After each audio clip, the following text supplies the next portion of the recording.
বলছিলাম শেখ আহমদুল্লাহ সাহেব সবাই খুব পছন্দ করে ওনাকে, ঠিক না? তো ওনার আসসুন্নাহ ট্রাস্টের পক্ষ থেকে উনি কিছুদিন আগে বন্যায় যারা ক্ষতিগ্রস্ত হয়েছে ফেনীতে, তিনি গিয়েছেন কি ত্রাণ দেওয়ার জন্য। কিসের জন্য বলেন? ত্রাণ দেওয়ার জন্য। তিনি ফিরে এসে ফেসবুকে একটা স্ট্যাটাস দিয়েছেন, ফেসবুকে লিখছেন, একটা ছবি দিয়েছেন, একটা বাচ্চা ছেলে, একটা নবজাতক সন্তান একজনের কুলে।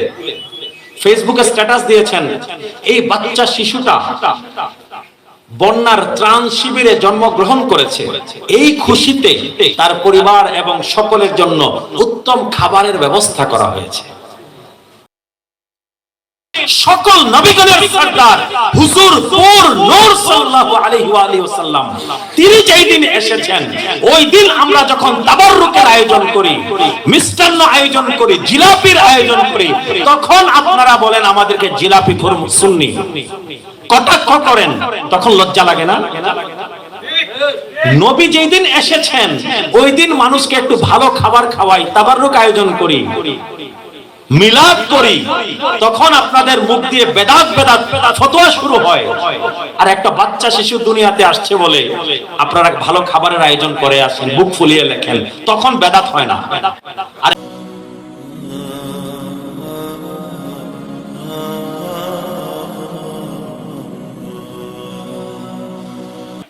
নবী দোয়া করলে কবরের মধ্যে কি অন্ধকার দূর হয়ে নূর চলে এসেছে। আপনার আমার নবী এমন নবী ছিলেন, সেই নবীকে আমরা পেয়েছি কখন বলেন না? কখন? 12ই রবিউল আউয়াল শরীফ, সোমবার। এখন তারা বলে ঠিক আছে সবই বুঝলাম, কিন্তু 12ই রবিউল আউয়াল তারিখ কোথায় পেলেন? প্রশ্নের কোনো শেষ নাই। কিসের কোনো শেষ নাই বলেন? প্রশ্নের কোনো শেষ নাই তাদের। প্রশ্ন একের পর এক তারা চলছে। আসল কথা হচ্ছে কি, তারা উদযাপন করবে না। আসল কথা কি বলেন? আসল কথা হচ্ছে আমরা উদযাপন করব না, এই জন্য নানান বাহানা, এগুলো আর কিছুই না, আর কোনো কিছুই না, এগুলো বাহানার কোনো শেষ নাই। বলে সোমবার দিন নবী এসেছেন মানলাম, কারণ সোমবার দিন অস্বীকার করার কোনো সুযোগ নেই। মুসলিম শরীফের হাদিস, নবী করিম সাল্লাল্লাহু আলাইহি ওয়াসাল্লাম সোমবার দিন বেশি বেশি রোজা রাখতেন। কি করতেন বলেন? আপনাদের কি খারাপ লাগছে? শেষ করে দিব নাকি?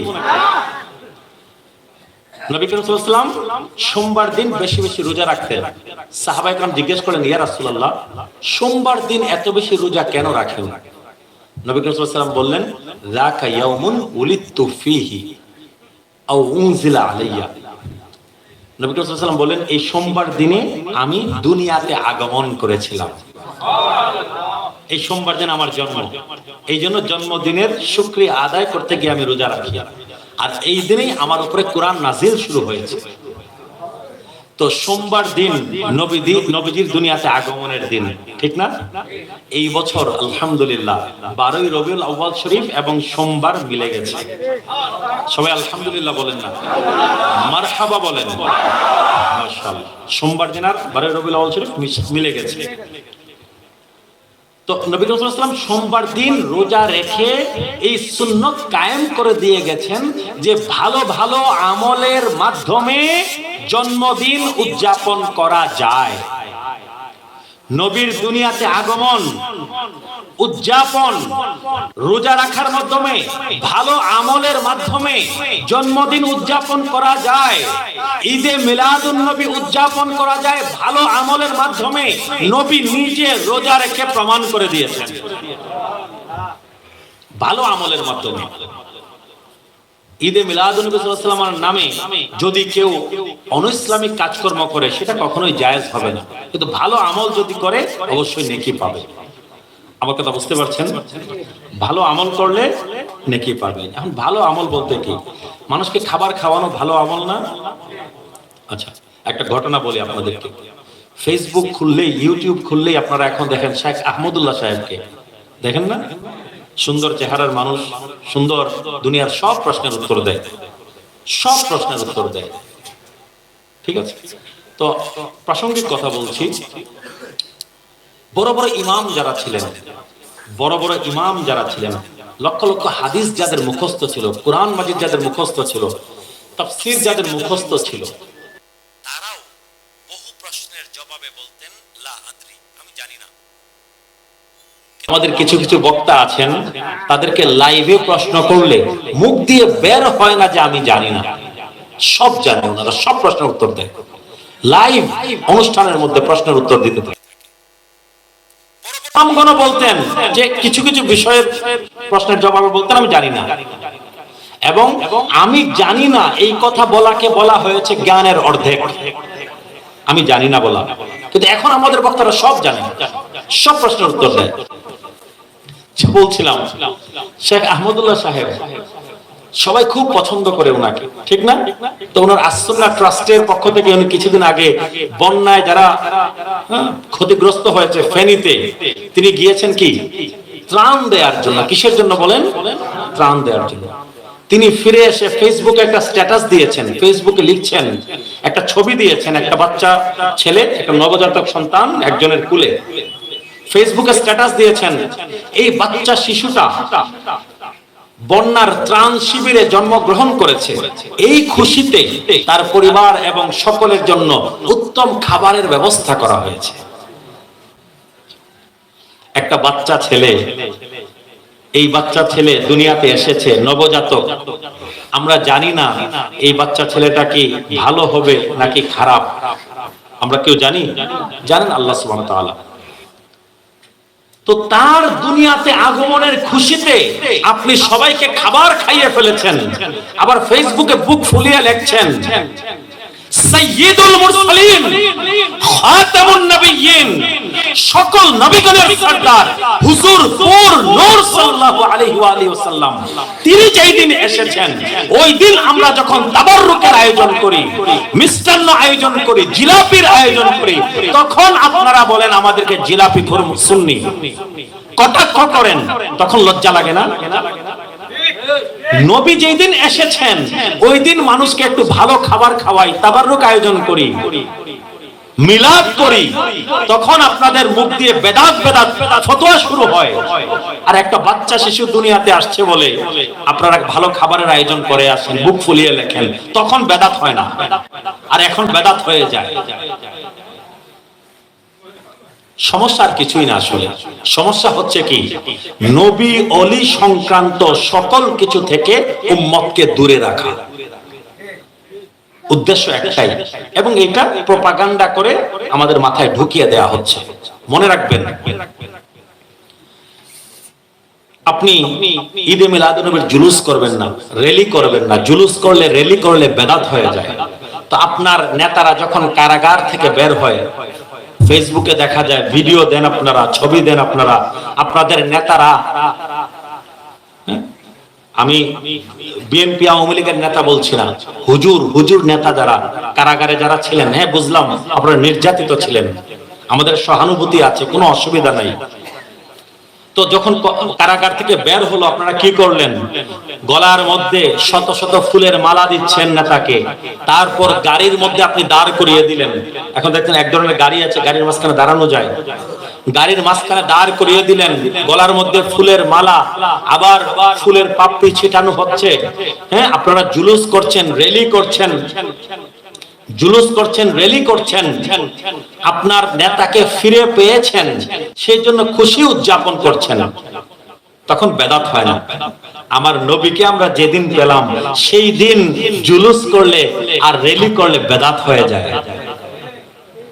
আপনাদের ফতোয়ার কোনো আগামাথা নাই, আপনাদের ফতোয়া সব হচ্ছে নবী অলি সংক্রান্ত কিছু আসলেই বেদাতের ফতোয়া, শিরকের ফতোয়া, আর নিজের বেলা সব ঠিক। নিজের বেলা কি বলেন? সব ঠিক। আসল সমস্যা কিছুই না, সমস্যা হচ্ছে, মনে রাখবেন এই কথাগুলো খুব গুরুত্বপূর্ণ, ইসলামের সাথে আপনারা আমরা বাধা আছে কয়েকটা সুতা দিয়ে। কয়েকটা কি বলেন? ইসলাম এবং আপনার আমার মধ্যে সম্পর্ক বাধা আছে কয়েকটা সুতার মাধ্যমে, সুতার গিট্ট দিয়ে বেঁধে রাখা হয়েছে। এক নাম্বার গিট্ট হচ্ছে, এক নাম্বার সুতা হচ্ছে ইশকে ইলাহি, আল্লাহর ইশক। কার ইশক বলেন? আল্লাহ সুবহানাহু ওয়া তাআলার মুহাব্বত, আল্লাহর মুহাব্বত, আল্লাহর ভালোবাসা, এটা আমাদেরকে ইসলামের সাথে বেঁধে রেখেছে আমাদেরকে। এই সুতা যদি কেটে দেন ইসলাম থাকবে না। এই সুতা আবার শক্ত হয়ে আছে নামাজের মাধ্যমে, ইবাদত বন্দেগীর মাধ্যমে, বিভিন্ন ইবাদত বন্দেগীর মাধ্যমে আল্লাহর সাথে এই সুতা শক্ত হয়, এই বন্ধন আরো দৃঢ় হয়। এটা যদি কেটে দেয় মানে কি, নামাজ রোজা ইবাদত বন্দেগী যদি আপনি বন্ধ করে দেন, তার মানে কি এই সুতা আপনি কেটে দিয়েছেন, ইসলামের সাথে আপনার আর কোনো সম্পর্ক থাকবে না। দ্বিতীয় যে সুতা আমাদেরকে ইসলামের সাথে বেঁধে রেখেছে সেটা হচ্ছে নবীর মুহাব্বত। বলেন কার মুহাব্বত? নবী করিম সাল্লাল্লাহু আলাইহি ওয়া আলিহি ওয়াসাল্লামের মুহাব্বত। এই মুহাব্বতের সুতা আমাদেরকে ইসলামের সাথে বেঁধে রেখেছে। আর এই সুতা এটা শক্ত হয় এই রসুম রেওয়াজগুলোর মাধ্যমে, ঈদে মিলাদুন নবী সাল্লাল্লাহু আলাইহি ওয়াসাল্লামের মাধ্যমে, মেরাজুন নবী উদযাপনের মাধ্যমে, শবে বরাত শবে কদর উদযাপনের মাধ্যমে, এই যে দিনগুলো আছে মিলাদ কিয়ামের মাধ্যমে, দুরুদ সালামের মাধ্যমে নবীর সাথে আমাদের এই সুতার বন্ধন আরো শক্ত হয়। আমার কথা বুঝতে পারছেন? এই রসুম রেওয়াজগুলো কেটে দিবেন, শেষ করে দিবেন, নবীর সাথে মুহাব্বতের সম্পর্ক আস্তে আস্তে কি শেষ হয়ে যাবে। নবীর মুহাব্বতের ভালোবাসার ঘুড়ি আকাশে উড়ছে। আপনার আমার ঈমান ঘুড়ি হয়ে কি আকাশে, বলেন না, আকাশে উড়ছে আপনার আমার ঈমান, কিন্তু একটা সুতা দিয়ে বাঁধা থাকে। যদি সেই সুতা কেটে দেন ঘুড়ি কি মাটিতে পড়ে যাবে না? গুড্ডি কি আকাশে আর উড়বে? জমিনে পড়ে যাবে। তো আপনার আমার ঈমানও আকাশে উড়ছে।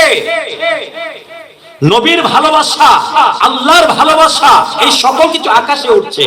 রুসুম রেওয়াজগুলো কেটে দিবেন, ঘুরি জমিনে পড়ে যাবে, ঈমান মাটিতে পতিত হয়ে যাবে। আমার কথা বুঝতে পারছেন? আরেকটা সুতা আমাদেরকে ইসলামের সাথে বেঁধে রেখেছে, সেটা হচ্ছে নবীর আহলে বায়াতের প্রতি মহব্বত, পাকে পাঞ্জাতনের প্রতি মহব্বত, নবীর পরিবারের প্রতি মহব্বত। আমার কথা বুঝতে পারছেন? আরেকটা সুতা ইসলামের সাথে বেঁধে রেখেছে খুলাফায়ে রাশিদিন এবং সাহাবায়ে কেরামের মহব্বত।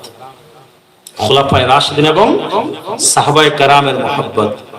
পঞ্চম আরেকটা সুতা আমাদেরকে ইসলামের সাথে বেঁধে রেখেছে, এটা হচ্ছে আল্লাহর আউলিয়াগণের মহব্বত। কারণ সহিহ হাদিস এবং হাদিসে কুদসি নবী করিম সাল্লাল্লাহু আলাইহি ওয়াসাল্লাম বলছেন, আল্লাহ সুবহানাহু ওয়া তাআলা বলেন, মান আদা লি ওয়ালিয়ান ফাকাদ আযানতুহু বিল হারব। আল্লাহ সুবহানাহু ওয়া তাআলা বলেন, যে আমার কোন ওলির সাথে শত্রুতা পোষণ করে আমি আল্লাহ তার বিরুদ্ধে যুদ্ধ ঘোষণা করি। আল্লাহর আউলিয়াগণের সাথে যদি হিংসা বিদ্বেষের সম্পর্ক হয়, তাদের প্রতি সামান্য যদি হিংসা বিদ্বেষ আমাদের অন্তরে থাকে, তাহলে সেই মুহাব্বতের সুতা আর থাকে না। ইসলামের সাথে দেখবেন আস্তে আস্তে সম্পর্ক কাট অফ হয়ে গেছে। আমার কথা বুঝতে পারছেন? এই সম্পর্কগুলোকে শক্ত করতে হবে, আর শক্ত করার জন্য রসুম রেওয়াজ প্রয়োজন। এই রসুম রেওয়াজগুলো আল্লাহর আউলিয়াগণ সুফিয়ানে কেরাম যে বানিয়েছেন এমনি না, আমাদেরকে বেঁধে রাখার জন্য ইসলামের সাথে, কুরআনের সাথে, ঈমানের সাথে। আজকে মুসলমানের সন্তানেরা দুর্গা পূজা, কালী পূজা আর বড় বড় যে বিধর্মীদের অনুষ্ঠান আছে, অনুষ্ঠানগুলোতে মুসলমানদের সন্তানকে বেশি পাওয়া যায়। কেন? কারণ কি? মুসলমানের সন্তান কেন এগুলোতে যাবে শিরকের কাজে? কারণ আপনি ফতোয়া দিয়ে দিয়ে ঈদে মিলাদুন নবী বিদআত করেছেন, শবে বরাত বিদআত, শবে মেরাজ বিদআত। বিদআত বলতে বলতে ইসলামের সুফি যত কালচার ছিল, সুন্নিদের যত কালচার ছিল, সকল কিছুকে বেদাত বানিয়ে দিয়েছেন। মিলাদ কিয়াম বেদাত, এইটা বেদাত, ওইটা বেদাত, একত্রে জিকির আজকার করা বেদাত। বেদাত বলতে বলতে ইসলামের যত কালচার আছে সবকিছুকে বেদাত বানিয়ে দিয়েছেন। এখন আপনার সন্তান নিজের মনের আনন্দ খুঁজে শিরকের আড্ডায়, দুর্গা পূজার, কালী পূজার মধ্যে গিয়ে, রথযাত্রার মধ্যে গিয়ে। আপনি বুঝতেছেন না আপনি ইসলামের কত বড় ক্ষতি করছেন, ইসলামের কত বড় ক্ষতি, সমাজের কত বড় ক্ষতি আপনার এই ফতোয়া করছে। আমার কথা বুঝতে পারছেন? তো নবী করিম সাল্লাল্লাহু আলাইহি ওয়া আলিহি ওয়াসাল্লাম এত বড় নূর ছিলেন, এমন নূর যেই নূর নবীর দোয়ার কারণে কবরগুলো পর্যন্ত নবীর নূরের আলোয় আলোকিত হয়ে যেত। বলেন না সুবহানাল্লাহ। তো তারা বলেন যে সবই বুঝলাম, সোমবার দিন মেনে নিলাম, সোমবার দিন নবী এসেছেন, তো 12ই রবিউল আউয়াল কোথা থেকে আসলো? রবিউল আউয়াল মাস নিয়েও কোনো সমস্যা নাই, তারা সবাই জানে যে নবী করিম সাল্লাল্লাহু আলাইহি ওয়াসাল্লাম দুনিয়াতে এসেছিলেন রবিউল আউয়াল শরীফে। হ্যাঁ, আমরা স্বীকার করছি তারিখের কিতাবে, ইতিহাসের কিতাবে 2 রবিউল আউয়ালের কথা আছে, 8 রবিউল আউয়ালের কথা আছে, 9 রবিউল আউয়ালের কথা আছে, আমরা অস্বীকার করছি না। কিন্তু সবচেয়ে গ্রহণযোগ্য বর্ণনায় এসেছে নবী করিম সাল্লাল্লাহু আলাইহি ওয়াসাল্লাম দুনিয়াতে এসেছিলেন 12ই রবিউল আউয়াল শরীফ। সিরাতে ইবনে ইসহাক, সিরাতে ইবনে হিশাম, তারপর আপনার মুসান্নাফ ইবনে আবি শাইবা হাদিসের কিতাব, তারপর দালাইলুন নবুওয়া লিল ইমাম আল বাইহাকি, তাদের গ্রহণযোগ্য সনদে এসেছে নবী করিম সাল্লাল্লাহু আলাইহি ওয়াসাল্লাম দুনিয়াতে এসেছেন 12ই রবিউল আউয়াল শরীফে। এই জন্য আমরা 12ই রবিউল আউয়াল শরীফ আমরা দয়াল হাবিব নবীজির দুনিয়াতে আগমনকে আমরা উদযাপন করি। সবাই বলেন না সুবহানাল্লাহ। এখন যাদের প্রয়োজন হয় তারা উদযাপন করবেন, যাদের ভালো লাগে না উদযাপন করবেন না। কারোর সাথে আমাদের মারামারি নাই, আমাদের ভালো লাগে আমরা উদযাপন করি।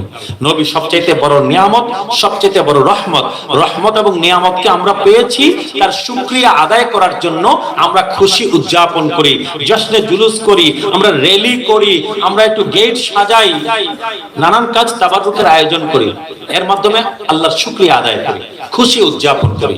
আপনার ভালো লাগে না আপনি কইরেন না, আপনার সাথে আমার কোনো মারামারি নাই, কোনো কাটাকাটি নাই, কোনো ফিতনা নাই।